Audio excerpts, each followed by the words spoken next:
Have you ever lost someone you loved? And imagine that they disappeared without a trace, like air. My name is Hiroshi Tanaka. I will be 62 this year.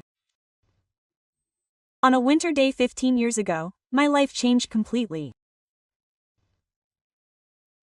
The last words my wife said to me were, "I'm going to the bathroom." Those words were the beginning of 15 years of hell.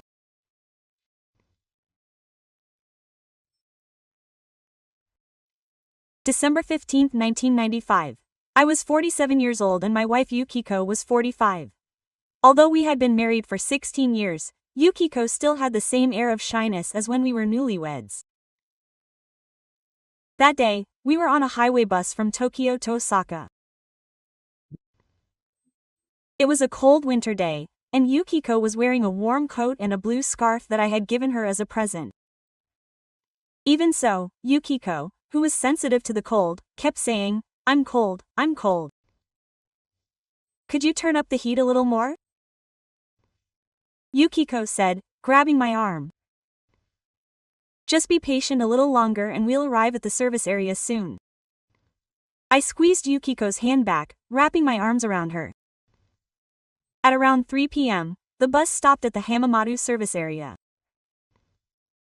As the passengers began to wave, Yukiko also stood up from her seat. She took her small handbag and smiled at me. "You're going to the restroom. Be careful not to send me back to the bus." Yukiko turned and smiled. Her blue muffler stood out in the winter sun and looked very beautiful. That was the last conversation I had with my wife. 10 minutes passed. 20 minutes passed. All the other passengers had returned, but Yukiko was the only one missing. I began to get worried.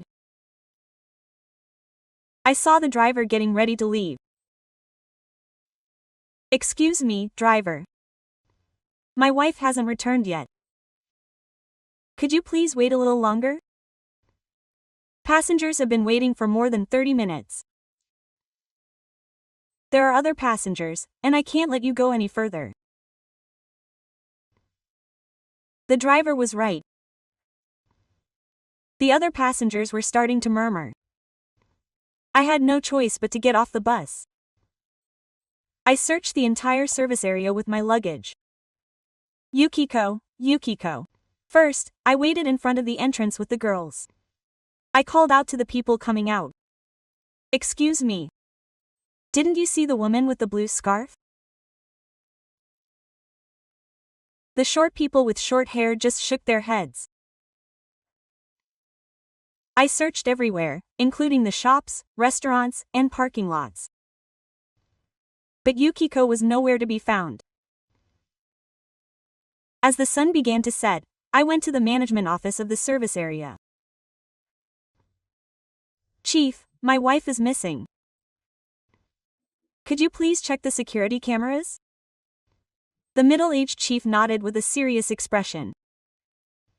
"When did she disappear?" "Around 3 p.m., when she said she was going to the restroom." "First, please report it to the police. The security cameras here are not very good, so they may not show a clear picture." That night, I spent the night at Hamamatsu police station. I tried to explain myself more and more, writing down my strengths and rewriting them, and the police officers kept asking me the same questions. Were there any problems with the couple? Was there any reason for the wife to stay home? Was there another man? Each time, I shook my head. Yukiko and I were an ordinary couple. There were no particular problems and hardly any fights. 2 days later, the search began. Police and fire department personnel searched the mountains around the service area. I joined them. We walked all day in the cold winter mountains, but we couldn't find anything. A week passed. A month passed. Yukiko had disappeared, as if she had melted into the air, leaving no trace. It had been over a month since she went missing, but there were no clues. It's likely that she left voluntarily. The detective in charge told me. I was angry. Don't say something stupid like she left voluntarily. Yukiko isn't that kind of person. But there's no evidence. There's no point in manipulating her any further. In the end, the case went cold. But I was determined to find Yukiko on my own. I quit my job and traveled all over the country looking for her. I also joined an organization searching for missing persons, and I made posters and put them up in various places. But as time went on, my hope gradually faded. One by one, the people around me began to avoid me. Even Sachiko's family said, "Brother-in-law, please stop already. How many years has it been?" Quote. My sister-in-law said this with deep anger. But I couldn't give up. Because I believed that Yukiko was waiting for me somewhere. It had been about 6 months since Yukiko disappeared. The way people looked at me began to change. At first, the people who had been with me began to look at me with a more reserved attitude. One day, my sister-in-law came to visit. Her face was very gloomy. "Brother-in-law, I have something to tell you." "What are you talking about?" "Maybe my sister was hiding something from you." I was surprised. I couldn't understand why my sister-in-law would suddenly say something like this. "What does that mean?" "I met my sister's friend recently. She said that my sister had been acting a little strange towards the end. According to her, she had been feeling uneasy for a month before Sachiko disappeared. Even at gatherings with friends, she would often check her watch and go outside to talk when the phone rang. That's not true. Yukiko is not that kind of person. But, brother-in-law, you can't tell from the outside. Maybe my sister had her own worries. I went round and round in the middle of the story. Did Yukiko really have a secret that I didn't know about? No way. We'd lived together for 16 years, so there was no way I didn't know about Yukiko. But my doubts kept growing. That's because one of Yukiko's friends came to ask me directly. Her name was Sato Jiko, and she was a classmate of Yukiko's in high school. "I'm sorry to bother you, but I have something I want to ask you." "Yes. Please tell me anything." My older sister often talked about money towards the end of her life. Did your family have financial problems? About money. My older sister said she needed a lot of money. But she said she couldn't tell my older brother. Hearing this story made me even more confused. Did Yukiko have a secret reason for needing money that she wasn't telling me? What on earth was it for? What exactly did she say? I don't remember clearly, but she said she had to help someone. But she said my older brother would be angry if he found out. I couldn't sleep that night. I looked for Yukiko's things again. Thinking that there might be a clue I had overlooked, I checked Yukiko's diary, letters, and even her clothes pockets. And then I discovered something truly strange. There was a record of 500,000 yen being withdrawn from Yukiko's bank book a month before she disappeared. It was in a place I didn't know, and I went to the bank the next day. I wanted to check this withdrawal record, but only the person in question could do it. It was my wife. The one who went missing. The bank employee told me after checking the missing persons report receipt issued by the police station. The withdrawal location was in Shibuya. There was absolutely no reason for Yukiko to go there. I searched every nook and cranny of the area. I went to nearby shops, restaurants, and even the hospital and showed them Yukiko's photo. Haven't you seen this woman? No, I've never seen her before. I think she came to this area a month ago, but there are a lot of people here for work. I couldn't find any clues. But I didn't give up. I searched every service area in the country for Yukiko. I went to Osaka, Nagoya, Hiroshima, everywhere. 2 years passed. But people's reactions changed completely. People who had been with me at first now started avoiding me. That guy is still looking for his wife. He's not weird. A normal person would have given up by now. Every time I heard such gossip on the street, my heart ached. But I couldn't stop. One day Yukiko's teeth called out to me. Yoshiko looked very irritated. Kishi-san, stop it already. What are you talking about, Mom? Whether my daughter is dead or alive, you have to give up now. You can't live like this either. You absolutely can't give up. Yukiko is definitely alive. Yoshiko's eyes narrowed deeply. Kishi-san, I'll be honest with you.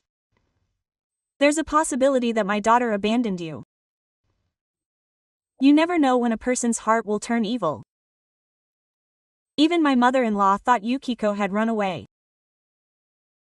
That day, I felt like the loneliest person in the world. But for the 3rd and 4th years, I continued to search for Yukiko. It didn't matter what people said. Because I was certain that my son was waiting for me. That certainty was the only strength that kept me going. 5 years passed. It was the year 2000. I had changed completely. My hair was white and my face was deeply wrinkled. I had lost a lot of weight because I had traveled all over the country looking for my son. Then in the spring, I received some hopeful news. A woman living in Osaka had reported the incident to the police station.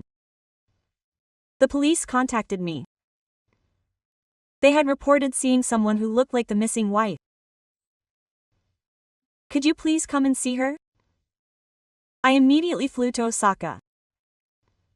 The housewife who made the report was in her 60s. I run a small supermarket in my town. A strange woman came to my house a few days ago. How was she strange? She hardly said a word. She only bought some ramen and milk and seemed scared of something. The woman the housewife described resembled Sachiko. In which direction did you go, according to height, build, and hairstyle? It seems that she went to the residential area with 3 buildings over there. I searched that residential area for several days. I looked around the houses and showed them pictures of Yukiko. Have you seen a woman like this? No, I don't know, but please do. Try to remember carefully. It's really important. But in the end, I couldn't find anything. I wasn't even sure if that woman was Yukiko. 6th and 7th years. This happened over and over again. Because similar reports came in from all over the country. In Fukuoka, a taxi driver reported it. About 5 years ago, I picked up a strange female passenger. She didn't say a word and kept looking back. In Hiroshima, a hospital nurse contacted me. There was a patient who had lost her memory, But could it be that she was the person you were looking for? Every time I rushed there with hope, but the results were always disappointing. Most of the time, it was someone else who looked similar, or someone who had nothing to do with her. Even so, I couldn't give up. I kept looking, hoping that maybe it was her. It was 2005. When the new year began, everyone spoke of new hopes, but all I could think of was Yukiko. Then something truly amazing happened. I received a call from a mental hospital in Tokyo. They said they had a patient who looked like the person you were looking for. Could you please come and see her? My heart felt like it was going to burst. The words mental hospital made my heart ache, but I still had to go if there was a chance that it was Yukiko. I arrived at the hospital and met my brother. The patient had been hospitalized 3 years ago. She had been found with complete memory loss. Where was she found? Near the Sumida River. Since we have no idea who she is, we are treating her here. I was finally able to meet the patient. I opened the door to the hospital room and went in. It was my son. But the woman was not Yukiko. She was a different age, and her face was completely different. But she was only similar in physique. That day, I cried for a long time in the hospital hallway. I had experienced this countless times over the past 7 years, but the disappointment was still unbearable.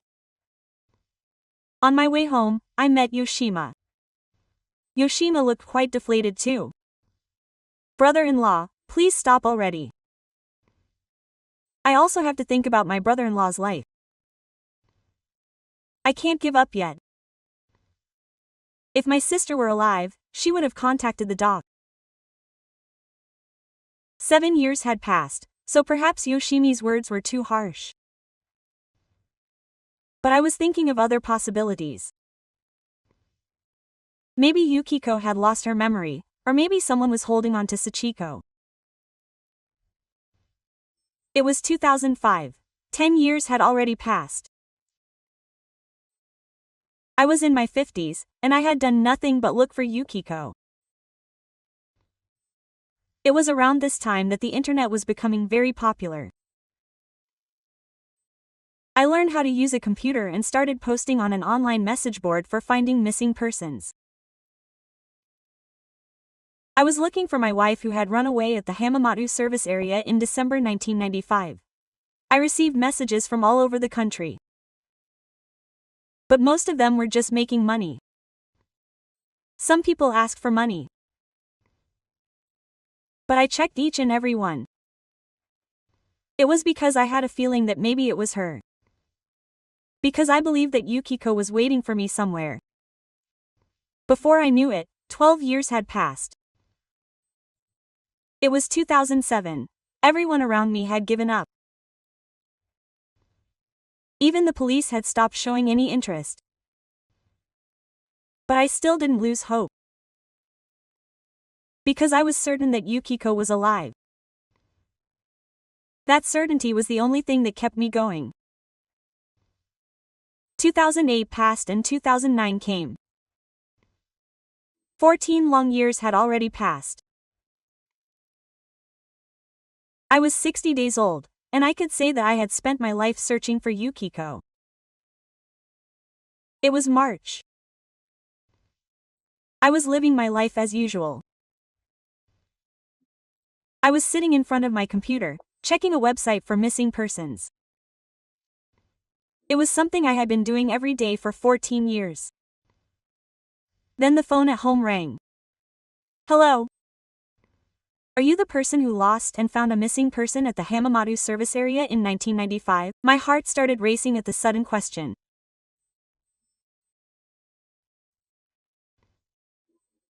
It was the first time I had heard that word in 14 years. Yes, that's right. Who is this?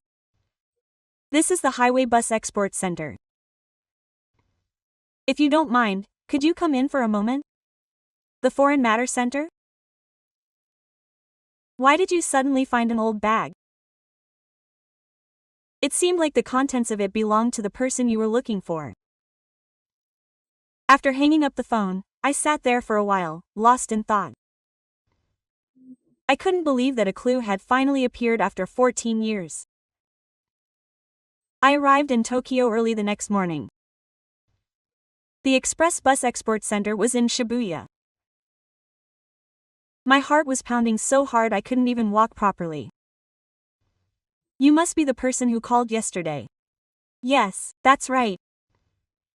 The staff member was a man in his 50s with a serious expression on his face. This bag was found in the back of the warehouse yesterday. It had probably been here for 14 years, but it came out when they were organizing the warehouse. The moment I saw the bag the staff member showed me, I almost stopped breathing. Because it was definitely Yukiko's bag. It was a small black handbag, and even the frayed corners were the same. This bag really does seem to be my wife's. Are you sure? Yes, I am. It was a present for our wedding anniversary. The staff member opened the bag and showed it to me. Inside were Yukiko's wallet, cosmetics, and several letters. First, I checked the wallet. Yukiko's driver's license, credit cards, and even our wedding photos were all there. Everything I had searched for 14 years was here. What's in the letter? We don't really know, but if you read it, you'll understand. We unfolded the first letter. It was written by Yukiko. Seeing Yukiko's handwriting for the first time in 14 years brought tears to our eyes. I'm sorry. I'm so sorry that she had to leave like this. But there was nothing we could do. Something happened that we couldn't solve on our own. Our hands shook as we read the letter. Did our son really leave of his own accord? The second letter was more specific.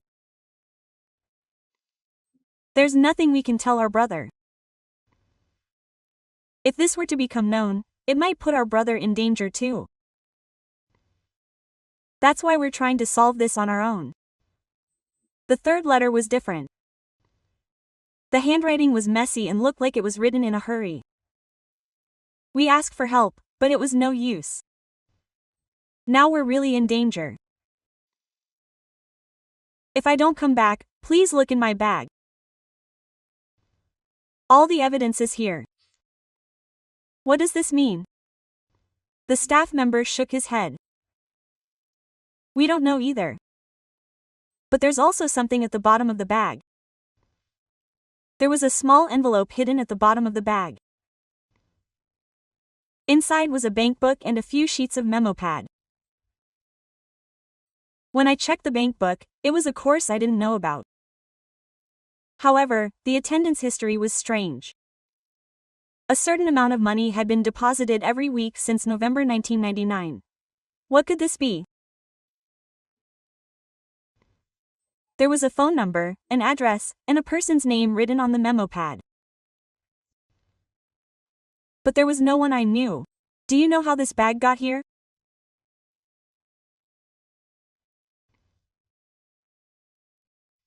I don't know exactly, but it seems that it was probably sent from the Hamamatsu service area around December 1995. The system wasn't as organized back then as it is now, so this bag has been here for 14 years. If it had been found sooner, I might have been able to find Yukiko. Thinking about it makes me angry. But I'm still lucky that I found a clue. When I looked at the paper, I realized that Yukiko hadn't just run away. She had gotten involved in something dangerous.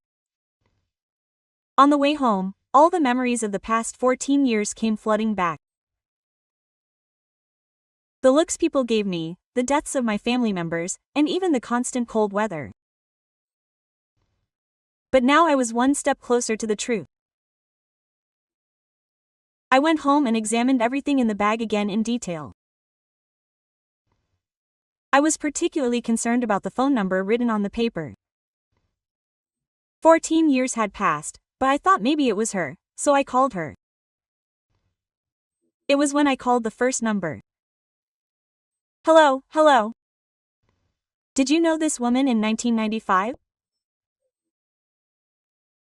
I explained her personal details, but the person on the other end said they didn't know her. The second and third numbers were the same. Most of the numbers were no longer in service. However, the fourth number gave me an unexpected response. Wait a minute. Could it be that this woman came to ask about money? What did she say? The call suddenly hung up. I tried calling again, but she didn't answer.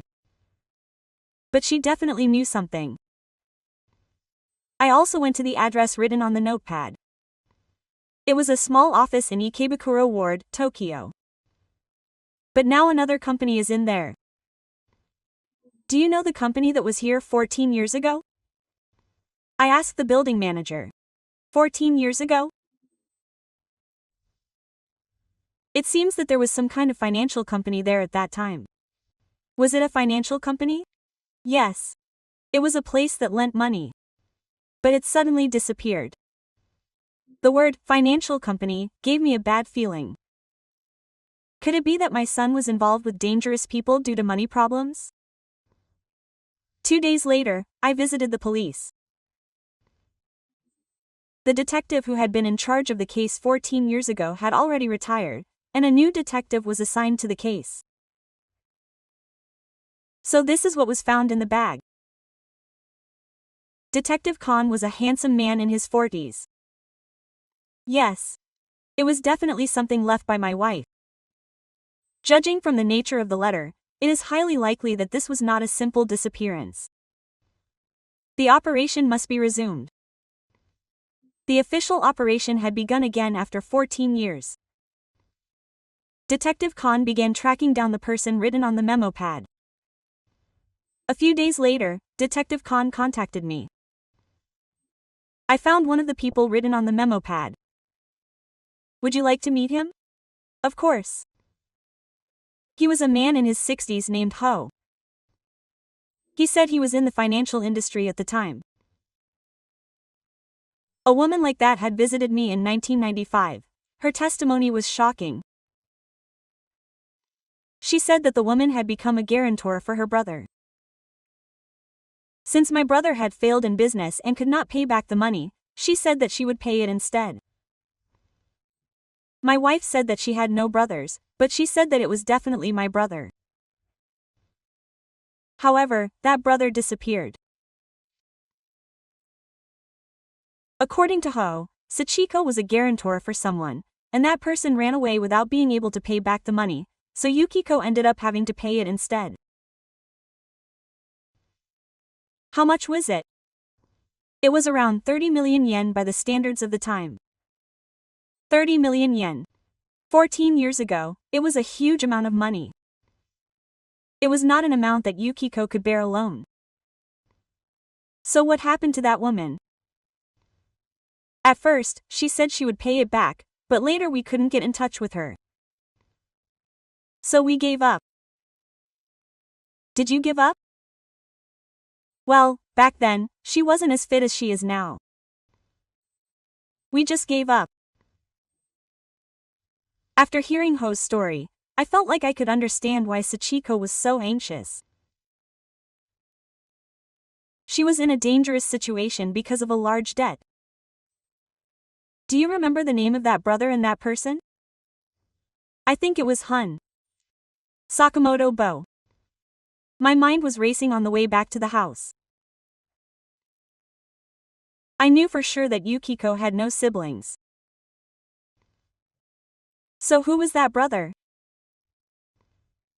I looked up the contact information of Yoriko's friends that night.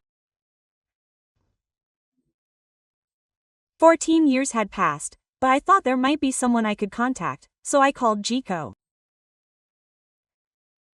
Jiko, it's me. I have something I want to ask you. What's wrong with you all of a sudden? Did Eiko know someone named Sakamoto? I could hear Jiko thinking for a while about a senior at work who she used to call brother. Oh, are you talking about President Sakamoto? Who is President Sakamoto? He was the president of the company where your sister worked for a while.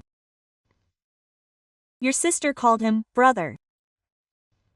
We're finally starting to see clues. Yukiko has a hidden past, and it ended up putting Sachiko in danger. Please tell me more about this President Sakamoto. He was the president of the company where your sister worked for a while before she got married. I think it was a trading company. A trading company? Did you ever work at a place like that? Yes. Your sister was very fond of him for about a year before she got married. She was kind of close to him like a father. This was the first time I'd heard that story. It was a past that Yukiko never told me about. Do you remember the name of that person or the company? Was it A in Sakamoto Kamihiro? I don't remember the name of the company, but it was in Shibuya.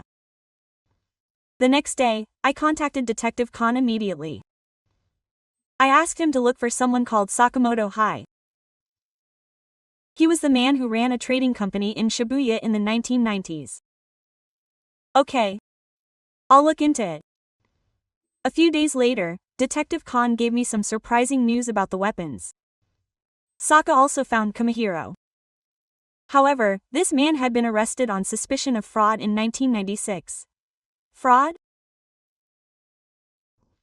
The trading company was a fake, and he was actually running a pyramid scheme. There were hundreds of victims. Saka also went to meet Masahiro with Detective Khan. He was currently running a small restaurant. He was a thin man in his late 60s, and he looked flustered as soon as he saw us. Did you know a woman like this in 1995?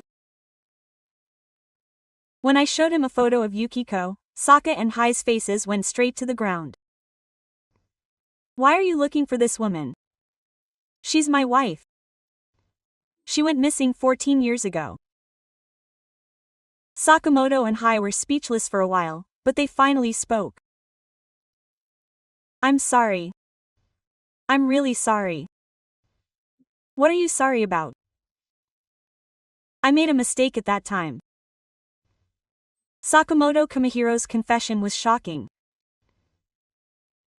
He said that when his business went bankrupt in 1995, he asked Sachiko for help. He asked the woman to be his guarantor.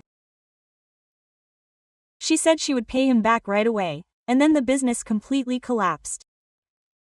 He didn't have the money to pay it back. Sakamoto Masahiro said that he ended up giving up. His son ended up with a debt of 30 million yen. So his wife had to chase after all that debt. At that time, there was no choice. I had to survive too. Detective Khan was sharp.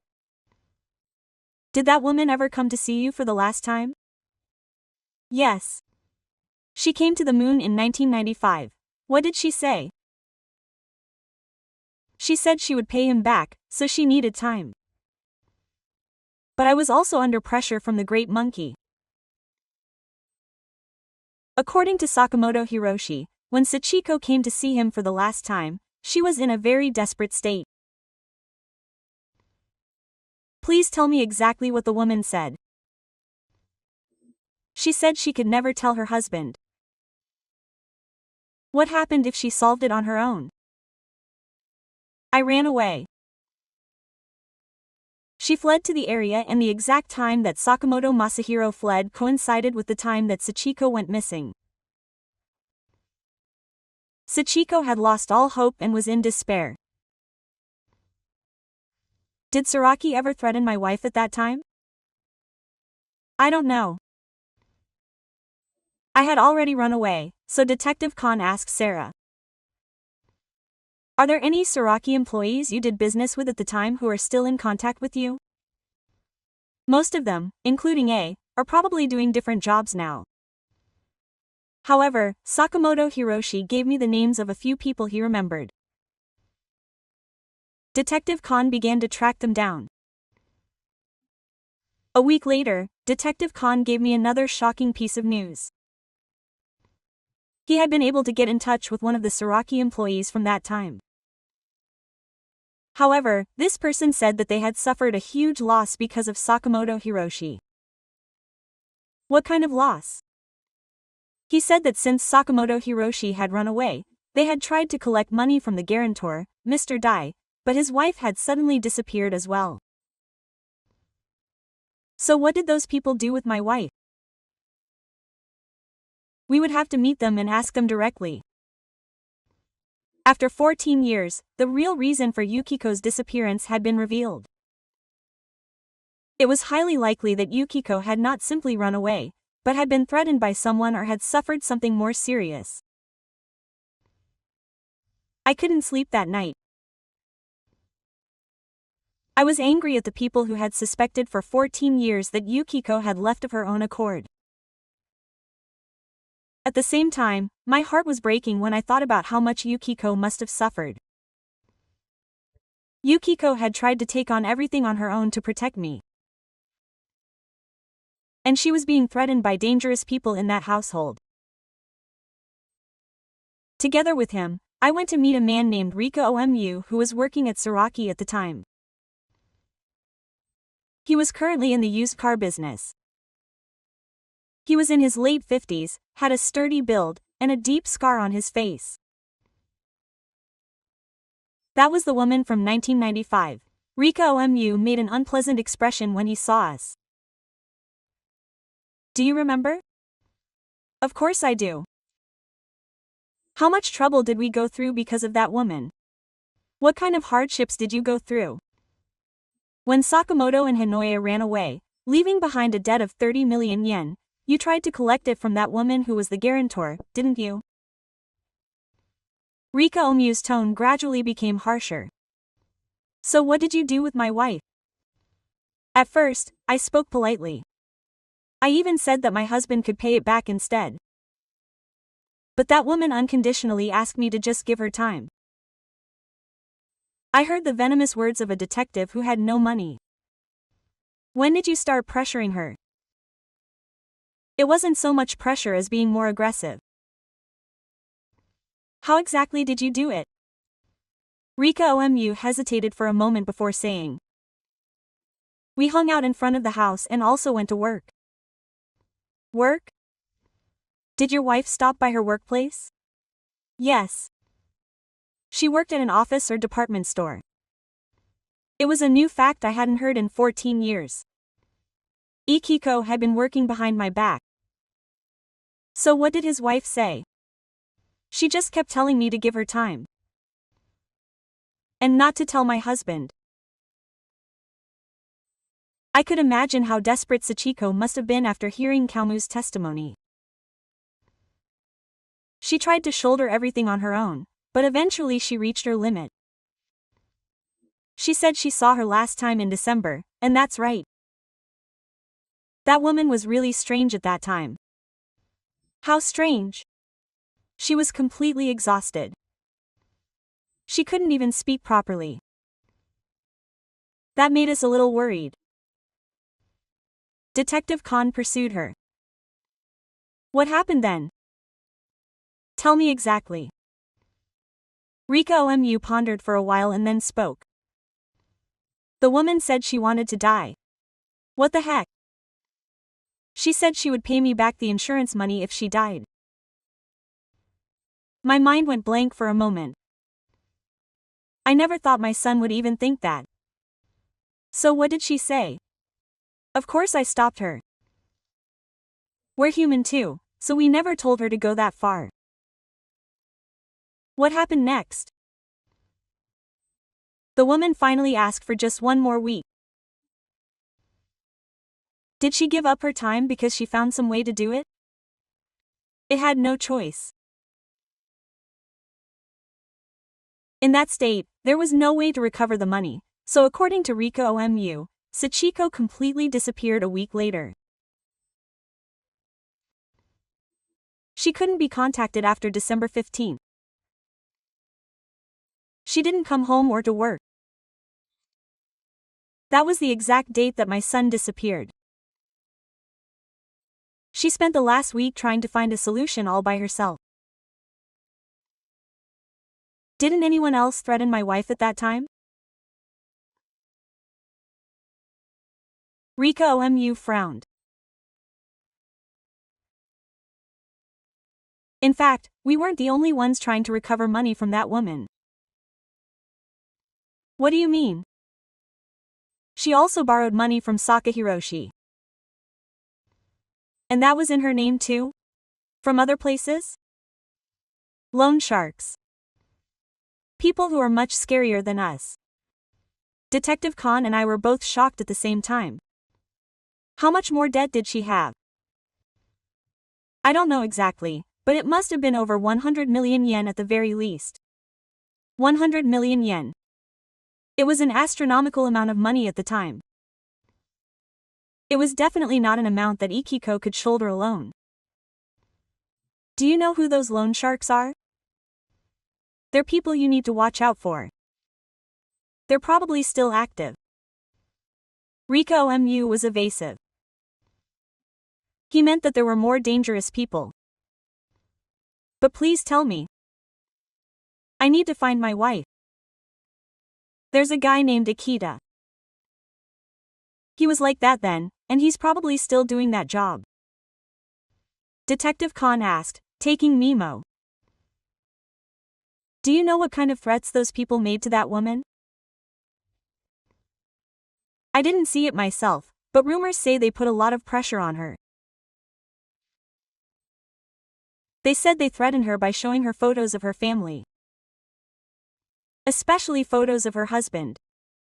In that moment, it felt like everything came together. The reason Yukiko didn't tell me, the reason she tried to solve everything on her own. It was to protect me. I clenched my fists. All the questions and anger I had been holding for the past 14 years came flooding back at me all at once. Together, we found Akita Miku. He was still in the loan shark business, but now he was operating on a slightly larger scale. He had an office in a building in Shibuya. Do you remember a woman who was involved with Sakamoto in 1995? I was a fat, hippopotamus man in his 60s, but as soon as he saw us, he looked at us with a wary look. He suddenly remembered what had happened 14 years ago. That was when he ran away. I remembered that woman's expression. I knew something. Oh, I remember that woman. What do you remember? She was a really stubborn woman. She kept insisting that she wouldn't tell her husband until the very end. Detective Khan began to pursue her in earnest. What kind of threats did you make to that woman? It wasn't so much threats as it was a warning. Reality? What would happen if you didn't pay back your debt? The mayor of my district became cold towards me. Tell me specifically what he said. He said he knew the address of my husband's workplace and his daily commute route. My face got hot. I wonder how scared Yukiko must have been for me. What did my wife say to that? She said she would just give me time. She said she would definitely pay me back. She said they last met in December, but I hesitated for a moment before saying it. At that time, the woman made a strange proposal. What kind of proposal was it? She said she would disappear. If she did that, she would use the insurance money to pay off the debt, and it seemed like the realm of the living would stop. What did that mean? She meant she would commit suicide. If she did that, she would get 150 million yen in insurance money. Detective Khan put down his pen and stared at me, damn. Did you say that wasn't it? I stopped her. We never told her to go that far, so what happened next? Animan, thought about it for a while and then said something shocking. In fact, I suggested the woman's method. Another method? She said she would fake her disappearance. That way, she could start anew without harming her husband. What? The woman planned it herself. She planned everything, even disappearing at the service area. My ears were aghast. Are you saying that the child staged her own disappearance? Does that mean that the wife is still alive? I don't know. After that, we couldn't get in touch with her either, so what do you mean? You definitely said you had a plan. I shook my head at the folk studies. We had a plan, but it wasn't carried out.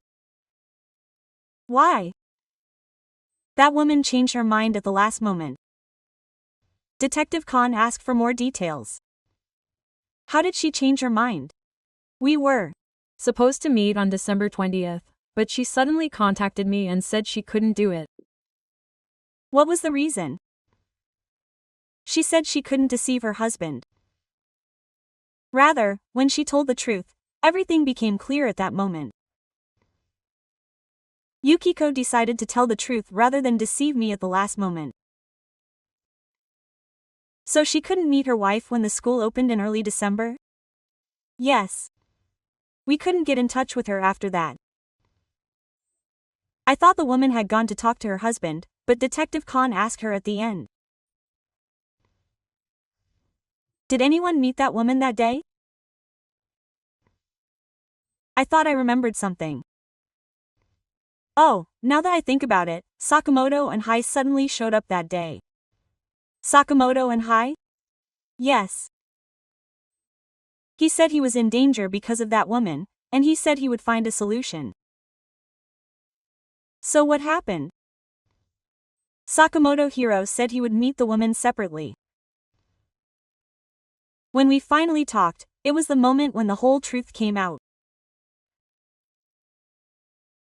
Sachiko was determined to tell me the truth, but Sakamoto and Masahiro tried to stop her. The next day, we visited Sakamoto Hirohiro again. This time, Detective Khan pressed him hard. We met the woman on December 20th. Sakamoto and Masahiro finally confessed everything. The woman said she would tell her husband everything. So what did you do? I stopped her. That would be the end for me too. What exactly did you do? I persuaded the woman and sent her to another area. Where? I had an acquaintance in Osaka. I told her to start anew there. So my wife is alive? Sakamoto and Masahiro both bowed their heads. That was the case at first. I also got in touch with Osaka. Then, a month later, we lost contact. What happened? The mystery of 14 years was solved, but the ending was not what I had hoped for. Yukiko tried to shoulder everything to protect me, and in the end she tried to tell the truth, but was stopped by Sakamoto Kamihiro. Detective Khan worked with the Osaka police to further investigate, but now, 14 years later, it was impossible to find Yukiko's desires. But I am at peace now. All the questions I had for 14 years have been answered, and I have come to know how much Yukiko loved me. Yukiko tried to protect me until the very end.